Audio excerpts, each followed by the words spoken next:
오늘은 순서에 따라서 구약성경 소선지서들 중에 하나인 스바냐서에 관한 말씀을 드리도록 하겠습니다. 매주 주일 설교가 끝나면 그 다음 주 설교에 대해서 연구를 하게 되는데요. 제가 그동안 설교를 준비하면서 어떤 경우들보다 이 스바냐서에 관해서 여러분에게 말씀을 드리는 것과 관련해 가지고 많은 고민을 했습니다. 오늘은 명절 연휴 기간이고 내일은 우리 민족의 고유 명절인 추석입니다. 이렇게 즐거운 명절을 온 가족들이 함께 만나게 될 때에 축복에 관한 말씀, 범사가 잘 되라고 하는 복에 관한 말씀을 드려야 되지 않겠나. 그런데 스바냐서는 하나님의 심판에 관한 말씀입니다. 우리가 읽은 본문의 말씀을 보아도 하나님께서 진멸하신다 혹은 멸절하신다는 말이 무려 7번에 걸쳐서 기록이 되어져 있습니다. 즐거움을 함께 나누어야 하는 명절 연휴 기간에 꼭 이렇게 하나님의 심판에 관한 말씀을 드려야 하겠나? 차라리 본문을 좀 바꿔가지고 영혼이 잘됨 같이 범사가 잘되고 강건하기를 원한다, 이 말씀을 좀 증거하면 어떻겠나? 많은 생각들이 있었습니다. 고민하는 중에 결론을 내렸습니다.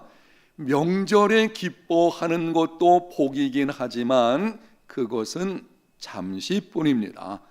장차 나타날 심판의 날에 구원과 보호를 받을 수 있도록 준비하게 하는 것은 어떤 것들보다도 큰 축복인 줄로 믿습니다.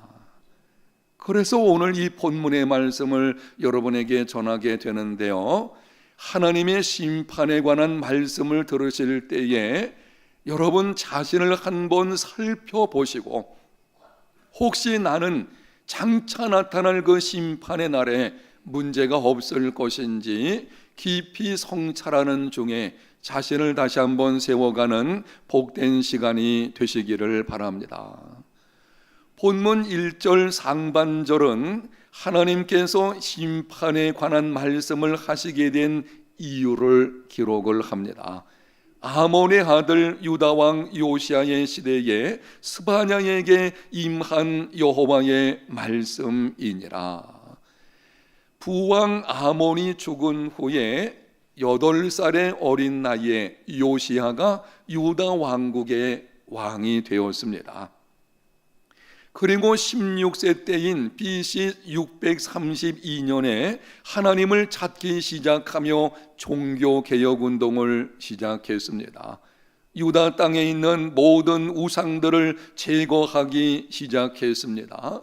통치한 지 18년째 되는 BC 622년에는 대제사장 hil기야가 하나님의 성전에 들어갔다가 거기서 율법 사본을 발견하게 되었습니다.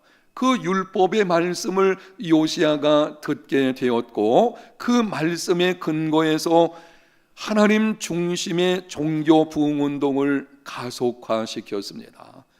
온갖 이방 예배를 폐하였습니다. 언약책에 기록된 대로 유월절을 지켰습니다. 그러나 요시아의 종교 개혁은 성공하지를 못했습니다.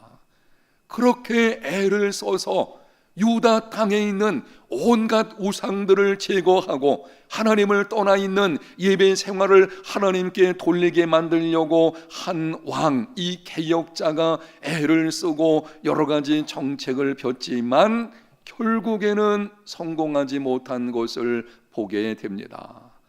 왕의 명령이 지엄하기 때문에 백성들 가운데서 우상을 버린 자들도 있었지만 여전히 그들의 마음은 하나님께로 온전히 돌아오지를 않았습니다. 이유가 있는데요, 당시 세계를 지배했던 아수르 제국이 급속히 쇠락하기를 시작을 했습니다. 당시 역사적인 정황을 말씀드리는 것입니다. 아수르 대제국이 세계를 통치하다가 당시 신바벨론이라는 세력이 나타나게 되었고, 그리고 메대 민족이 바벨론 제국에서 독립을 하게 되었습니다. 강대국이 전체를 통치하다가 신은 강대국들이 나와서 이제는 힘이 분산되는 것입니다. 아수르 제국이 점차 영향력이 사라지게 되므로 유다 왕국에서는 그 기회를 다 가지고 영토를 확장시키는 일을 했습니다. 북쪽에 있는 납달리 지경까지 영토를 확장시켰고, 정치적 그리고 군사적으로 상당한 번영을 이루었습니다. 그러다 보니 백성들은 종교개혁에 무관심했습니다. 우상을 숭배하면서도 모든 일들이 잘 되는 것입니다. 우상을 섬기는데도 일들이 형통한 듯이 진행되어지니 하나님에 대한 관심이 별로 없는 것입니다. 오늘날 백성들의 경우에도 그런 것을 보게 되는데요, 배가 부르고 등이 따뜻해지니 이제는 살만하고 모든 일이 잘 풀어져 가는 것 같더니 사람들이 하나님에 대해서 관심을 갖지를 않습니다. 힘들고 어려울 때에는 하나님께 나와서 그렇게 부르짖어 기도했다가도 이제 모든 일이 잘 풀어지는 것 같으면 예수 믿는 그리스도인들도 하나님을 섬기는 일에 소홀해지는 것을 보게 됩니다. 이게 사람들의 특징이거든요. 당시 상황이 그러했습니다. 결국에는 죄를 죄로 알지 못하는 영적 어두움의 시대, 소망이 없는 시대가 되어버렸습니다.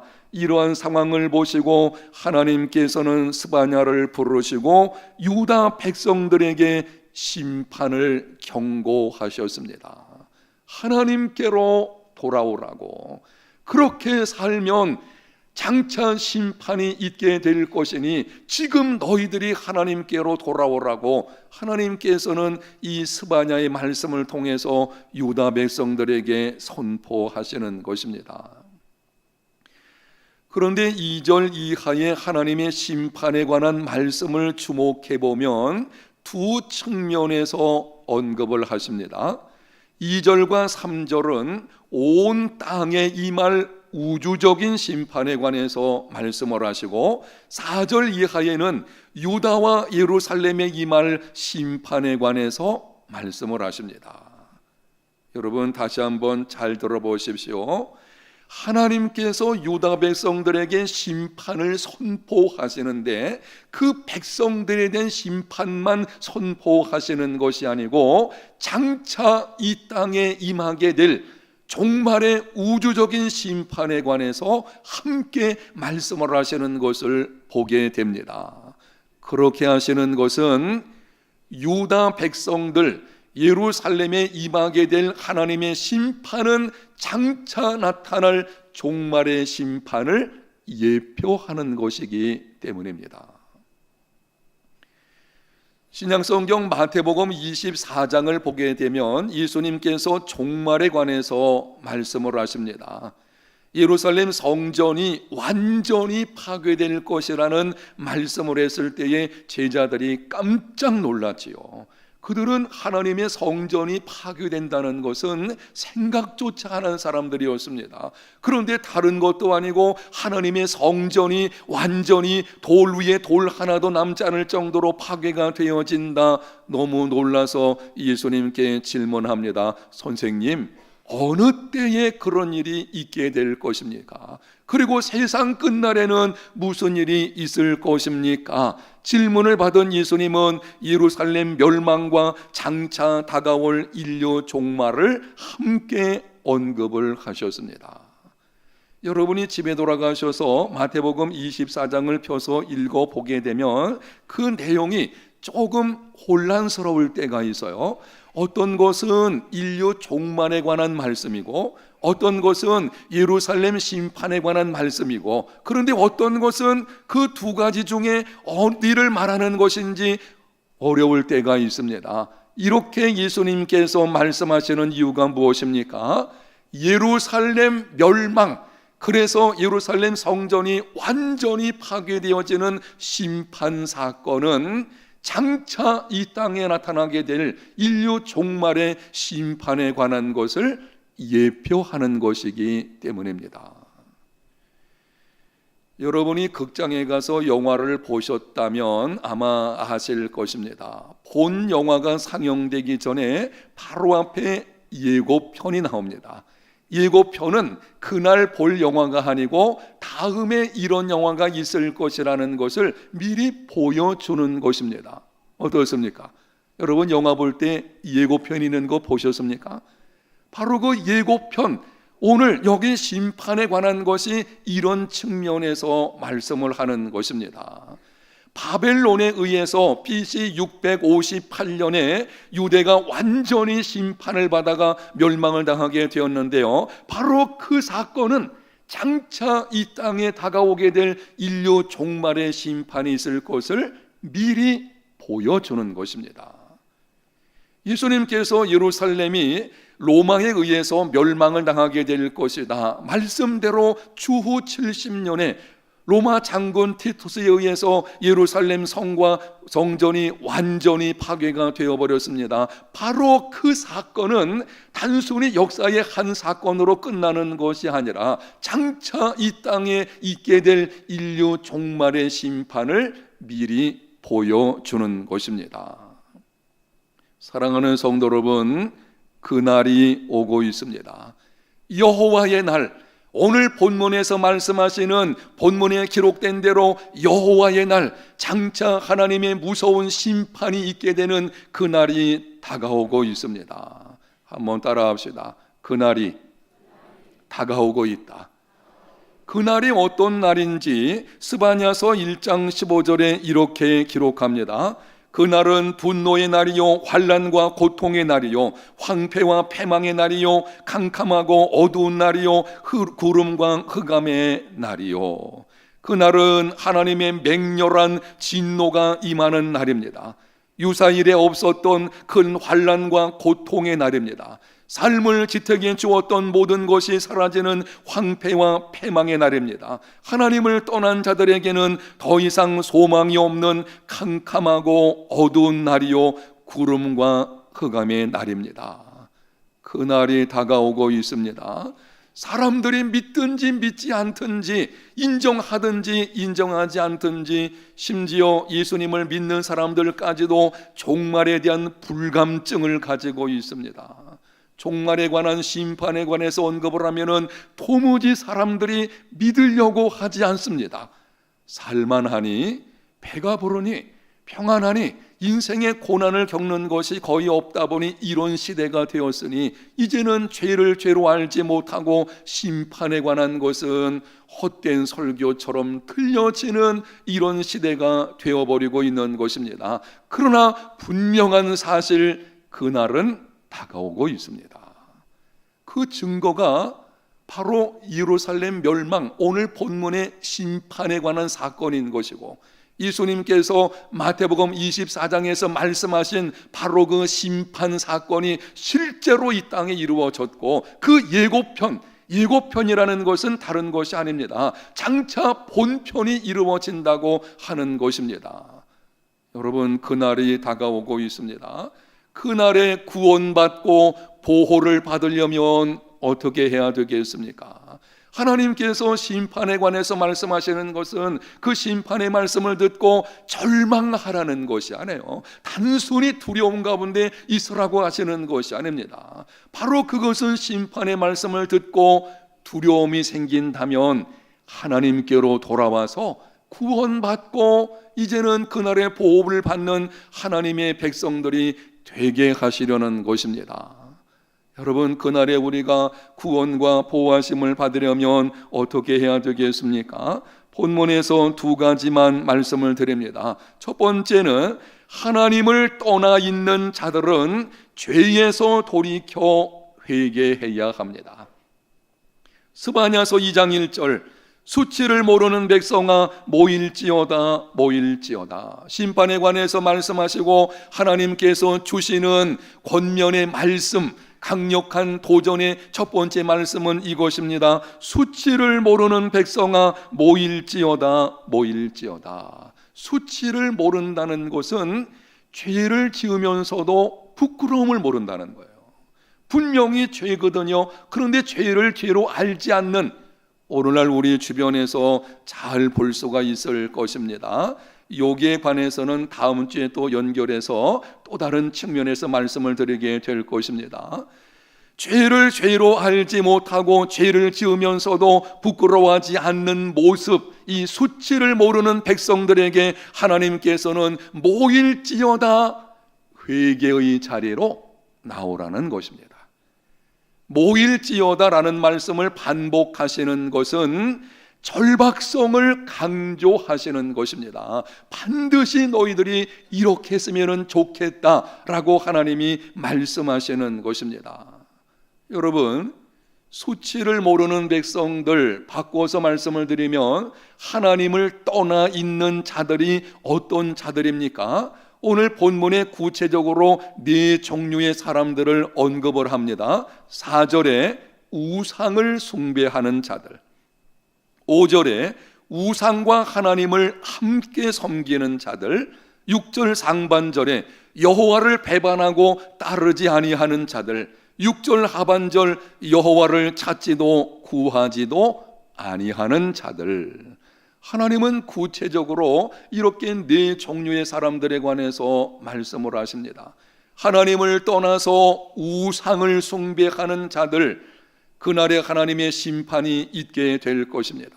하나님도 섬기고 우상을 섬기는, 함께 섬기는 사람들, 오늘날로 바꿔서 말씀을 드리면 하나님도 섬기고 세상도 섬기고 하나님도 섬기고 재물도 섬기고 이렇게 함께 섬기는 자들, 하나님을 떠난 자들입니다.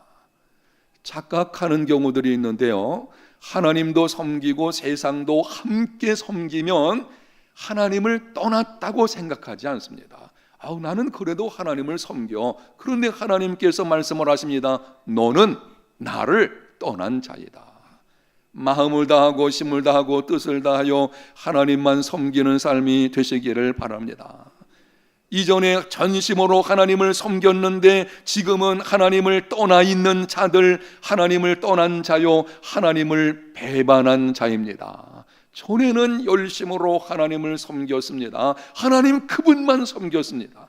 그런데 어느 순간부터 이제는 세상과 타협하기 시작하더니 세상과 더불어 살아가는, 사랑하는 자들아, 성경이 이렇게 말씀을 하십니다. 사랑하는 자들아, 세상과 벗된 것이 하나님과 원수됨을 알지 못하느냐. 하나님을 배반한 사람들이에요. 세상을 사랑해서 세상과 함께 살아가는 이런 삶에서 돌아서야 합니다. 하나님을 찾지도 구하지도 아니하는 자들, 무신론 자들이고 하나님을 떠난 자들입니다. 이런 자들은 하나님이 실존하신다는 것을 깨닫고 하나님께로 나와야 합니다. 오늘 나오신 여러분들은 어떻습니까? 혹시 여러분들은 이 네 종류의 한 종류에 속해 있지는 않으십니까? 이 네 종류의 사람들은요, 하나님을 떠난 자라고 말씀을 하시고 있어요. 하나님을 떠난 자들, 이들을 향한 하나님의 마음이 어떠한지 스바냐서 2장 2절에는 이렇게 기록을 합니다. 명령이 시행되어 날이 겨같이 이르기 전, 여호와의 진노가 너희에게 내리기 전, 여호와의 분노의 날이 너희에게 이르기 전에 그리할지어다. 하나님의 절박한 심정을 여기서 보여주고 있는데요, 하나님이 우리를 얼마나 사랑하시는지 간절하게 동일한 말씀을 3번 반복해서 하시는 것입니다. 심판날이 이르기 전에 너희들이 돌아와야 할 것이니라. 바꿔 말씀을 드리면요, 회개하고 싶어도 회개하지 못하는 날이 있게 된다는 것입니다. 지금 기회가 있을 때에 너희들이 내게 돌아오라. 당시 이스라엘 백성들에게는 바벨론으로 인한 임박한 멸망이 가까워 있거든요. 말씀하시는 것입니다. 너희들이 지금 돌아오지 않으면 그 심판은 그대로 나타나게 될 것이다. 우리에게 말씀하시는 것입니다. 그날이 오고 있는데 지금 회개할 기회, 예수님을 믿을 수 있는 기회가 있을 때에 회개하고 예수님을 믿어야지. 그렇지 않으면 너희들에게 심판이, 그 무서운 심판이 그대로 임하게 된다는 것입니다. 사도행전 24장에 보면 사도 바울이 의와 절제와 장차 오는 심판에 관해서, 하나님의 날, 이 본문에 말씀하는 심판에 관해서 로마 총독인 벨릭스에게 전해 주었습니다. 심판의 말씀을 들을 때에 벨릭스의 마음이 두려워지기를 시작을 했습니다. 그런데 이렇게 말을 했습니다. 지금은 가라. 내가 틈이 있으면 너를 다시 부르겠노라. 두려움이 있다는 것은, 심판의 마음을 들었을 때에 내 속에 알 수 없는 두려움이 찾아오는 것은 바로 성령께서 기회를 주시는 것입니다. 회개할 기회, 하나님께 돌아올 수 있는 기회, 이제는 전심으로 하나님만 섬길 수 있는 기회를 주시는 것입니다. 그런데 그 기회를 지금은 가라, 나중에 믿겠다고 하는 것입니다. 문헌의 여러 가지 정황으로 보아서 벨릭스는 그 후에 예수님을 믿지 않은 것으로 보여지고 그 가운데 죽게 된 것입니다. 기회가 있을 때에 예수님을 구세주로 영접하고 하나님께로 돌아가야 합니다. 한 젊은이가 경건한 마음을 가진 어떤 노 교수를 찾아와서 질문했습니다. 교수님, 사람이 꼭 죽어야 합니까? 그렇다네. 한 번 죽는 것은 누구에게나 정해진 것이지. 젊은이가 다시 질문합니다. 죽기 전에 미래를 준비해야 하겠는데 준비하는데 얼마나 시간이 걸리겠습니까? 노 교수가 대답하기를, 죽음을 준비하는 것은 몇 분 정도면 되지. 성경에 보면 예수께서 십자가를 지셨는데 옆에 있는 강도는 죽기 몇 분 전에 딱 한마디 하고 구원을 받았다네. 죽음을 준비하는 것은 몇 분이면 된다네. 그러자 젊은이가 미소를 지으면서 말을 합니다. 간단하군요. 그럼 내가 실컷 즐기고 내 인생 마음대로 살다가 마지막 죽기 전에 예수님 믿으면 되겠네요. 그 말을 듣고 노 교수가 정색을 하면서 말을 했습니다. 내가 자네에게 한 가지 묻겠는데 자네 언제 죽을 줄 아나? 사랑하는 여러분, 죽음은 개인적인 종말입니다. 이 개인적인 종말은 예기치 않게 찾아오는 것입니다. 그런 일이 있지 않을 줄로 믿지만 오늘 밤이라도 하나님이 부르시면 우리는 가야 하는 것이 우리의 존재입니다. 기회는 언제나 있는 것이 아닙니다. 기회가 있을 때에, 오늘 말씀을 들을 때에 예수님을 구세주와 주님으로 영접하고 하나님만 섬기며 선한 일을 힘쓰고 기회가 있을 때에 또한 헌신하는 삶이 되시기를 바랍니다. 주 예수를 믿으십시오. 혹시 여러분 가운데 내가 하나님을 좀 떠나 있는 가운데 있다고 생각하면 오늘 말씀하십니다.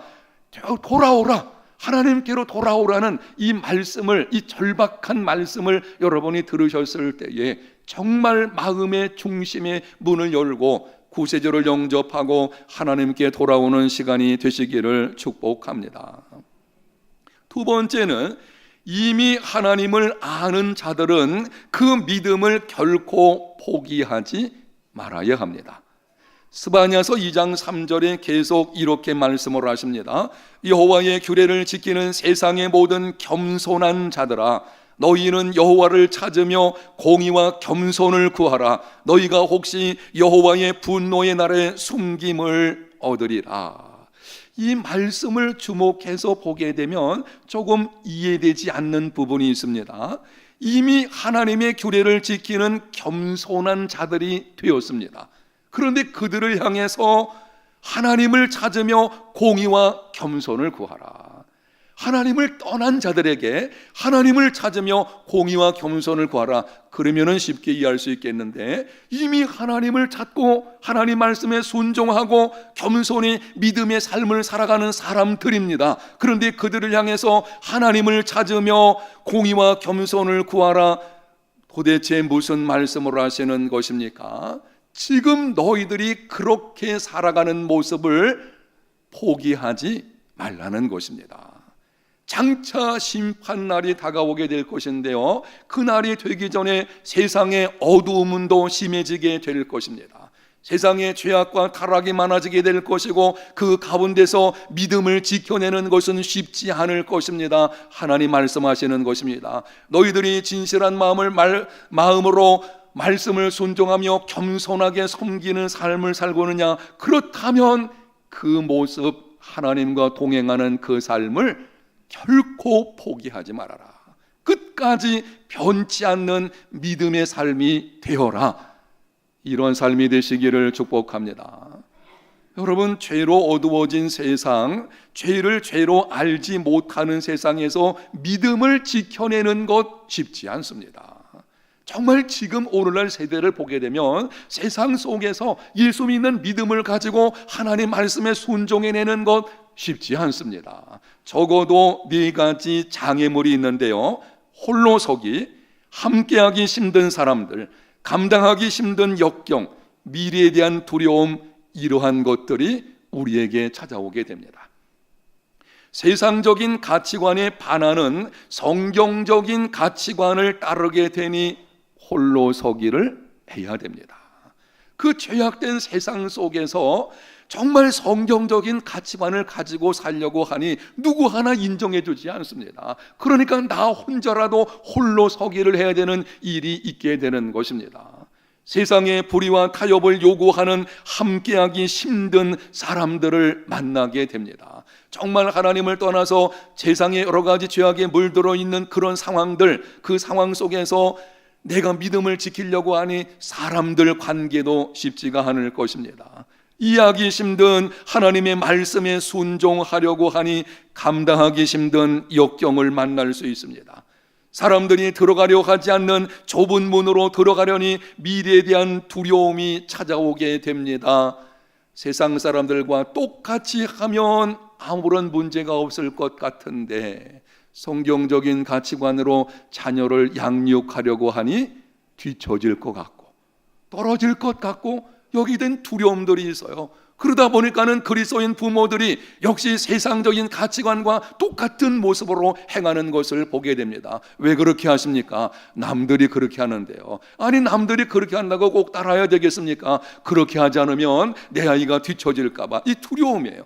미래에 대한 두려움, 이런 장애물에 우리가 봉착하게 되는 것입니다. 그러다 보니 하나님과 동행하는 삶을 포기하고 싶을 때가 있습니다. 오늘 본문에서 하나님께서 말씀하십니다.